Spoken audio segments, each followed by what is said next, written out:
नमस्कार दोस्तों, आप सभी का स्वागत है आपके अपने चैनल साइंस वर्ल्ड में। आशा करती हूँ आप सभी स्वस्थ हो।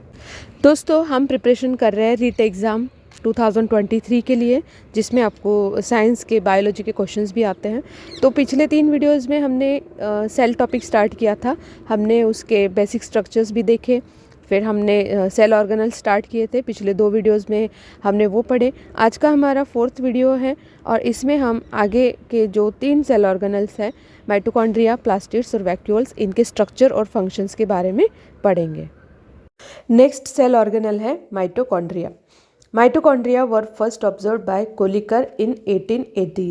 1880 में कोलिकर जो बायोलॉजिस्ट थे, इन्होंने फर्स्ट टाइम इसको ऑब्जर्व किया था सेल के अंदर। Mitochondria is a double membrane bounded structure. Mitochondria double membrane bounded है। उसकी एक मेम्ब्रेन बाहर की होती है और अंदर की जो मेम्ब्रेन है वो अंदर की तरफ फोल्ड हुई होती है इस तरह से। इसका जब हम स्ट्रक्चर देखेंगे तब मैं आपको बताऊंगी। और तो ये डबल मेम्ब्रेन बाउंडेड स्ट्रक्चर होता है इसका। Double membrane bounded 3 cell organelles होते हैं, आपको अच्छे से याद रखना है। माइटोकॉन्ड्रिया, क्लोरोप्लास्ट और सेल का nucleus. These 3 cell organelles are double bounded, double membrane bounded. उनकी 2 मेम्ब्रेन्स होती है, इनर और आउटर। बाकी के जो सारे सेल ऑर्गेनल्स हैं वो सब सिंगल मेम्ब्रेन बाउंडेड होते हैं। तो आपको याद रखना है माइटोकॉन्ड्रिया, क्लोरोप्लास्ट एंड न्यूक्लियस, ये होते हैं double membrane bounded cell organelles. उनका शेप होता है rod shaped and they are present in the cytoplasm of the cell. Cytoplasm में ये प्रेजेंट होते हैं। The outer membrane of mitochondria is porous. Outer membrane जो होती है माइटोकॉन्ड्रिया की वो पोरस होती है, मतलब वो स्पंज के जैसी होती है जिसमें होल्स होते हैं। The inner membrane is deeply folded into finger like projections called Christie.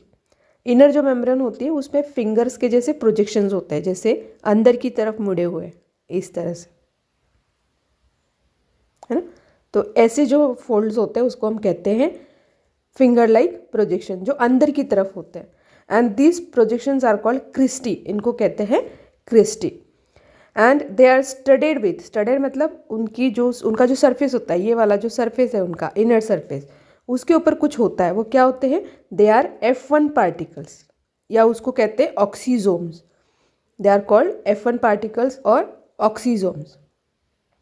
तो क्रिस्टी का जो सरफेस होता है, inner surface, it is studded with F1 particles और ऑक्सीजोम्स। अब इसका क्या फंक्शन होता होगा? ऑक्सीजोम्स या जो F1 पार्टिकल्स है उनका क्या काम है यहाँ पर? तो F1 जो पार्टिकल्स होते हैं, they help in ATP generation as it contains ATPase enzyme. F1 particles और ऑक्सीजोम जो होते हैं उनमें एटीपेज एंजाइम होता है जो ATP जनरेशन में हेल्प करता है। अब ATP जनरेशन क्या है वो भी मैं आपको बताती हूँ। सेल के लिए जो भी एनर्जी चाहिए होती है, सारे जो फंक्शंस होते हैं सेल के, उसको परफॉर्म करने के लिए एनर्जी चाहिए होती है। तो ये जो एनर्जी होती है सेल के अंदर, it is stored in the form of ATP molecules. Adenosine triphosphate molecules होते हैं, इसके फॉर्म में ये एनर्जी स्टोर की जाती है। और जब भी इसकी ज़रूरत होती है एनर्जी की, ATP मॉलिक्यूल जो है वो ब्रेक डाउन होता है और एनर्जी को रिलीज़ करता है। तो इसका जो सिंथेसिस होता है ATP मॉलिक्यूल्स का, उसकी जो रिएक्शंस होती है, उसकी जो प्रोसेसेस होती है, उसको ये एटीपेज एंजाइम जो है वो स्पीड अप करता है ना, इंक्रीज करता है उसका स्पीड। तो ये F1 पार्टिकल्स जो है they are very important in mitochondria. This folds also increase the surface area of ATP generating chemical reaction. तो जितना ज़्यादा ये सरफेस एरिया होगा अंदर, उतना ही ज़्यादा ATP का जनरेशन जो है वो फास्ट होता है। तो it increases the surface area of ATP generation. The space between the outer and inner membrane is called intermembrane space. Outer membrane और इनर मेम्ब्रेन के बीच में जो खाली स्पेस होता है, it is called intermembrane space. The inner matrix contains few small size ribosomes and circular DNA। Inner matrix मतलब अभी आप यहाँ पर एक डायग्राम देख रहे हो, आपके स्क्रीन पे जो डायग्राम है आप देखो यहाँ पर, है ना। तो this is the structure of mitochondria. Internal structure है ये। तो you can see the outer membrane, ये आउटर मेम्ब्रेन है बाहर की। देन इनर मेम्ब्रेन है, इनर मेम्ब्रेन जो है वो फोल्डेड है अंदर की तरफ, आप देख सकते हैं यहाँ पर है ना। So this folds are called cristae, इन फोल्ड्स को हम कहते हैं क्रिस्टी। फिर उसमें आप देख सकते हो जो मैट्रिक्स है, इनर चैम्बर्स के अंदर यानी कि इनर मेम्ब्रेन के अंदर जो स्पेस है वो फिल्ड होता है मैट्रिक्स से, जिसको हम ग्राउंड सब्सटेंस भी कहते हैं। तो ये होता है इनर चैम्बर। देन इस इनर चैम्बर में मैट्रिक्स के अंदर आप कुछ और पार्ट्स देख सकते हो, जिसको फर्स्ट तो है ribosomes, small size ribosomes are present, और एक होता है डीएनए मॉलिक्यूल, ये रहा। तो this is DNA molecule and you can see here some small structures, they are called F1 particles और ऑक्सीजोम्स, जिनके अंदर एंजाइम्स होते हैं, है ना।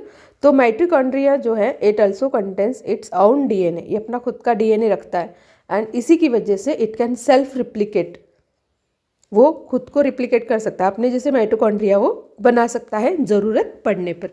तो इसलिए वो है सेल्फ रिप्लिकेटिंग सेल ऑर्गेनल। इसी तरह से जो क्लोरोप्लास्ट होता है उसका भी खुद का अपना डीएनए होता है, और न्यूक्लियस के अंदर तो होता ही है डीएनए। तो ये भी आपको एग्जांपल्स याद रखने हैं, माइटोकॉन्ड्रिया और chloroplast, they contain their own DNA. तो ये सिंपल सा स्ट्रक्चर है माइटोकॉन्ड्रिया का। अब हम इनके स्ट्रक्चर हमने देख लिया है, अब चलते इसका हम फंक्शन देखते हैं। ये कहाँ पर प्रेजेंट होते हैं, कहाँ पर एब्सेंट होते हैं। Mitochondria are absent in prokaryotes, prokaryotes like bacteria में ये एब्सेंट होते हैं, and they are present in all eukaryotic cells except mammalian RBCs, RBCs में ये एब्सेंट होते हैं। Mitochondria are absent in mammalian RBCs. It is the largest organelle in the animal cell, ये animal cell का largest organelle है। Question आ सकता है which is the largest organelle in animal cell, and the answer is mitochondria. Let's see the functions of mitochondria. Mitochondria are the sites of cellular respiration. What is cellular respiration? Cellular respiration वो process होती है जिसमें glucose जो होता है उसको oxidise किया जाता है to release the ATP molecules. Glucose को कन्वर्ट किया जाता है इन द एटीपी मॉलिक्यूल्स, और एटीपी मॉलिक्यूल्स का मैंने आपको बताया ही है कि these are the energy currencies of the cell, ये एनर्जी मॉलिक्यूल्स होते हैं। तो ये सेलुलर रेस्पिरेशन जो होता है उसका पूरा जो प्रोसेस होता है it happens in the mitochondria. और जो एनर्जी रिक्वायर्ड होती है, जो सेल की जो सारी केमिकल एक्टिविटीज़ होती हैं लाइफ की, सेल की लाइफ की, वो सारी एनर्जी के बिना नहीं होंगी, और उस एनर्जी के लिए ये सेलुलर रेस्पिरेशन होता है। And this energy is released in the form of ATP molecules, adenosine triphosphate molecules. ATP is also known as energy currency of the cell. ATP को एनर्जी करेंसी कहते हैं। जैसे हमें कुछ खरीदना होता है तो हमें पैसे देने पड़ते हैं, ऐसे ही सेल का जो भी कुछ काम होता है, फंक्शन होता है, उसके लिए उसको एनर्जी खर्च करनी पड़ती है, और वो एनर्जी होती है ATP मॉलिक्यूल्स के फॉर्म में, इसलिए उसको कहते हैं energy currency of the cell. Whenever the cell requires energy, ATP molecules break down, ATP molecule break down होता है, it generates energy to be used for metabolic activities of the body, और फिर वो एनर्जी जो है वो use की जाती है डिफरेंट रिएक्शंस के लिए। That is why mitochondria are also known as power house of the cell.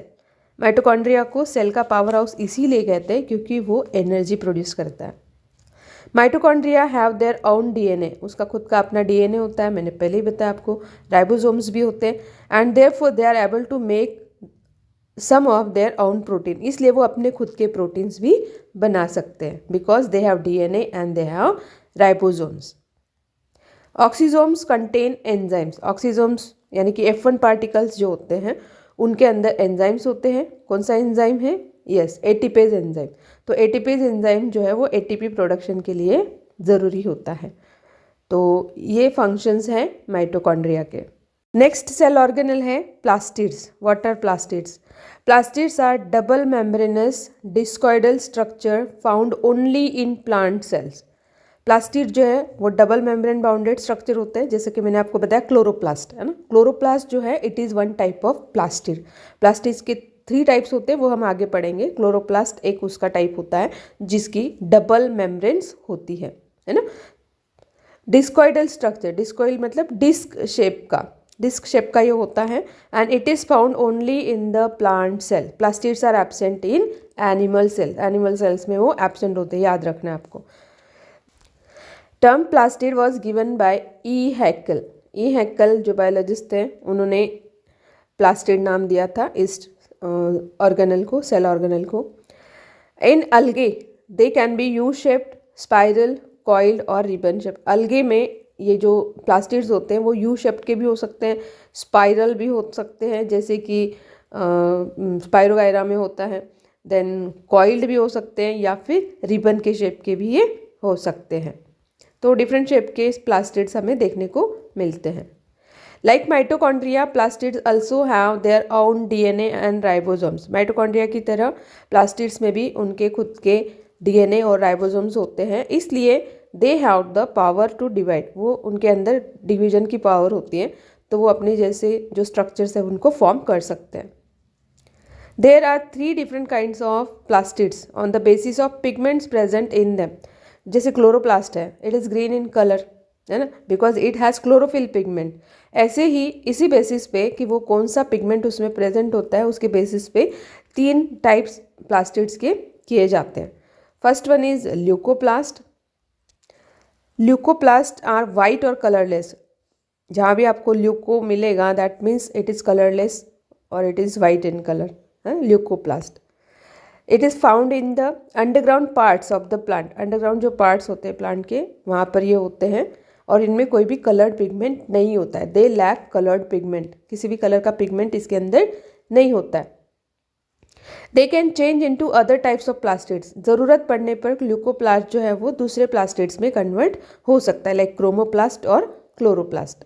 It helps in storage of proteins, oils and starch. अब ल्यूकोप्लास्ट में कलर्ड पिगमेंट है नहीं, तो उसका पिगमेंट से रिलेटेड कोई फंक्शन है नहीं, तो वो क्या करता है, उसका काम होता है स्टोरेज। क्या स्टोरेज करता है? Proteins, oil and starch for the plant.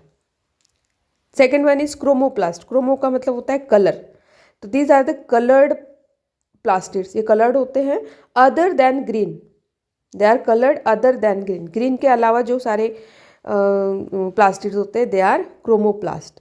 They are found in the aerial part of the plant. Aerial plant जो होते हैं प्लांट के, मतलब जो सॉइल से ऊपर ग्रो होते हैं, उनमें ये होते हैं।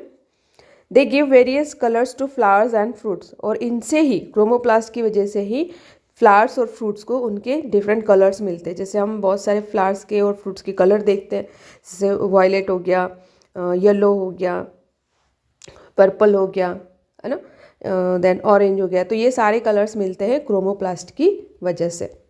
The next one is chloroplast. Chloroplast containing chromoplast containing chlorophyll pigment are called chloroplast.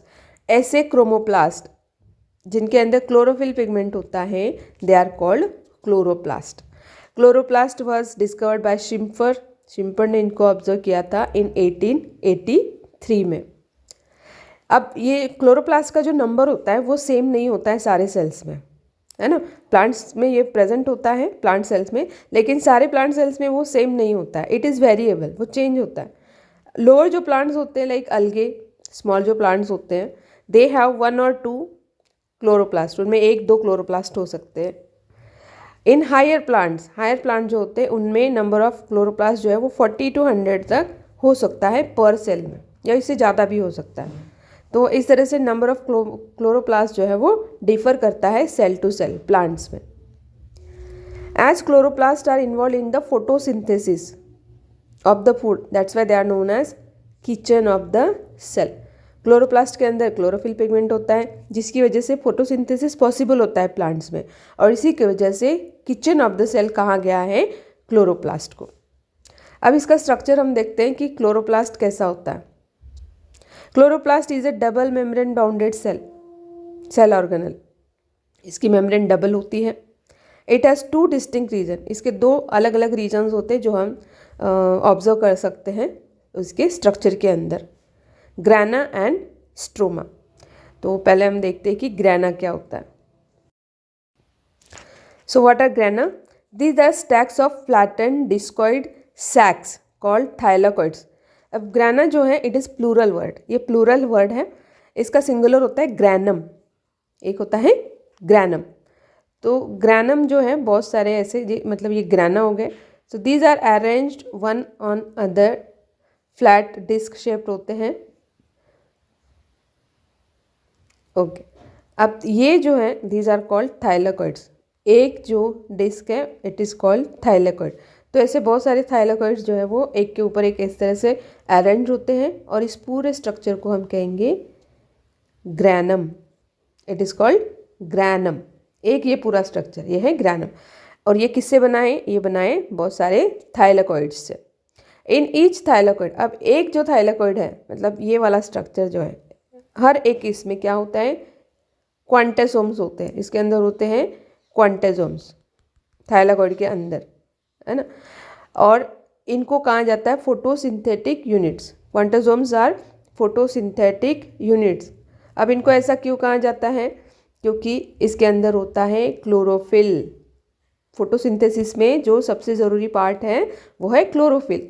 तो ईच क्वांटेसोम, हर एक क्वांटेसोम में 230 क्लोरोफिल मॉलिक्यूल्स होते हैं। How many? 230 chlorophyll molecules present होते हैं हर एक क्वांटेसोम में।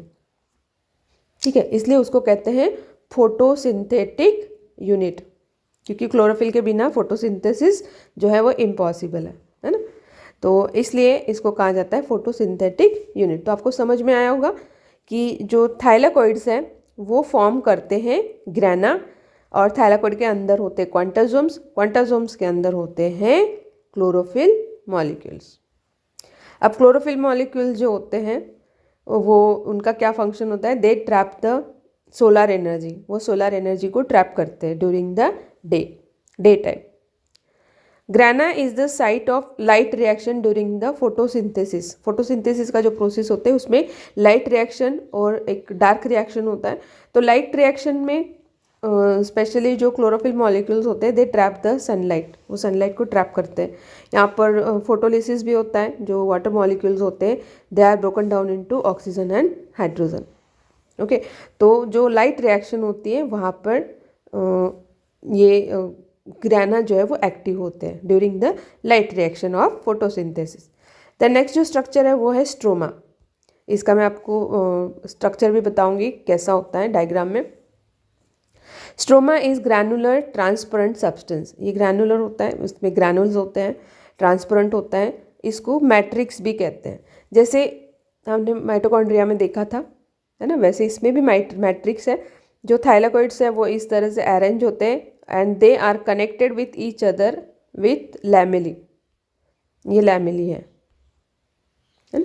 तो जो थाइलाकॉइड्स होते हैं या जिसको हम ग्रैनम कहते हैं, this granums are connected with each other by lamellae. And ये जो स्ट्रक्चर होते हैं grana they are present in the stroma. वो स्ट्रोमा के अंदर एम्बेडेड होते हैं। Grana are embedded in the stroma. It contains photosynthetic enzymes. Stroma में क्या क्या होता है? फोटोसिंथेटिक एंजाइम्स होते हैं जो फोटोसिंथेसिस की जो प्रोसेस होती है उसको इंक्रीज करते हैं, उसका स्पीड बढ़ाते हैं। स्टार्च ग्रेन्स होते हैं, डीएनए भी होता है और राइबोसोम्स भी होते हैं। तो these are structure present in the stroma. Stroma is the site of dark reaction. इसमें डार्क रिएक्शन होता है फोटोसिंथेसिस का, जैसे आपको मैंने बताया लाइट रिएक्शन होता है ग्रैना में और dark reaction takes place in the stroma part of the chloroplast. It helps in the protein synthesis. अब ये प्रोटीन सिंथेसिस में किस तरह से हेल्प करता है? Yes, because it has ribosome. इसमें राइबोसोम्स प्रेजेंट होते हैं, इसलिए ये प्रोटीन सिंथेसिस भी कर सकता है। Now what is the function of chloroplast? Chloroplast का जो फंक्शन है they trap the solar energy. वो सोलर एनर्जी को ट्रैप करते हैं और उसको यूटिलाइज करते हैं to manufacture food for the plant. Plant के लिए जो फूड बनता है वो क्लोरोप्लास्ट बनाते हैं by using solar energy. This is the function of chloroplast. Now here you can see the structure of chloroplast. ये है, this is the picture of plant cell. ये plant cell है and here you can see different structure. देखिए हमने अभी mitochondria पढ़ा, ये उसका पिक्चर यहाँ पर है। सेल के अंदर you can see the mitochondria. Then हमने गोल्जी बॉडी भी पढ़ लिया है ना। सेल मेम्ब्रेन है यहाँ पर, सेल वॉल भी है, न्यूक्लियस और न्यूक्लियोलस भी हमने पढ़ा है, राइबोसोम्स हमने पढ़े। Now this is chloroplast. ये आप देख सकते हो क्लोरोप्लास्ट। अब इसका जो स्ट्रक्चर है आप यहाँ देख सकते हो, this is double membrane bounded structure है। आउटर मेम्ब्रेन होती है, इनर मेम्ब्रेन होती है, इसमें राइबोसोम्स आर प्रेजेंट। लैमेला होते हैं जो ग्रैनम को कनेक्ट करते हैं। ये ग्रैनम इनको कनेक्ट करने वाले हैं lamella. Okay, these are lamella. Then stroma, अगर हम ग्रैनम को छोड़ दें तो बीच का जो ये पूरा मैटर है, मैट्रिक्स जिसको हम बोलते हैं, it is called stroma. Okay, and here you can see the DNA material of the chloroplast. Okay, so this is the simple structure of chloroplast. आपको इसके फंक्शंस भी याद रखने और इसका स्ट्रक्चर भी याद रखना है। Now we will see next cell organelle, it is vacuole. पहले वैक्यूल का मैं आपको वो बता देती हूँ कि वो कहाँ होता है सेल के अंदर। तो वैक्यूल जो होते हैं वो प्लांट सेल में बड़े बड़े होते हैं, they are larger in size in plant cells, जबकि एनिमल सेल्स में वो छोटे छोटे होते हैं। और प्लांट सेल में वो बहुत सारा जो एरिया होता है प्लांट सेल का, it is occupied by vacuole, और इसलिए उसका जो न्यूक्लियस होता है वो थोड़ा साइड में आ जाता है, पेरीफेरी में आ जाता है। लेकिन एनिमल सेल में ऐसा नहीं होता है। एनिमल सेल में न्यूक्लियस जो वो सेंटर में होता है, क्योंकि वैक्यूल्स वहाँ पर छोटी या तो एब्सेंट होती है या तो होती है तो बहुत छोटी होती है। तो this is vacuole, blue colour का। अब वैक्यूल क्या स्ट्रक्चर होता है, चलिए देखते हैं। वैक्यूल्स आर द स्टोरेज सैक्स, ये स्टोरेज का फंक्शन इनका होता है मेन, इसलिए उनको कहते हैं storage sacs for solid and liquid content. Solid और लिक्विड दोनों तरह के कंटेंट्स इसमें स्टोर किए जा सकते हैं। अब ये कौन से कंटेंट्स हो सकते हैं? It may be water, it may be amino acid, it may be sugars और इट मे बी प्रोटीन। ये सारे जो मटेरियल्स हैं, कंटेंट्स हैं, they can be stored in the vacuoles. They are bounded by single membrane. Vacuole की जो boundary होती है वो सिंगल मेम्ब्रेन होती है and it is called tonoplast. इस पे भी क्वेश्चन आता है कि टोनोप्लास्ट जो है वो किसकी बाउंड्री होती है। तो वैक्यूल की जो बाउंड्री होती है उसको हम टोनोप्लास्ट कहते हैं, याद रखिएगा इसको। Vacuoles are small sized in animal cells while in plant cells they have large vacuoles. Plant cells में लार्ज वैक्यूल्स होती है, बड़ी होती है, एनिमल सेल्स में छोटी होती है। प्लांट सेल्स में वो इतनी बड़ी हो सकती है कि 50 to 90% जो सेल का वॉल्यूम है it may B occupied by vacuole.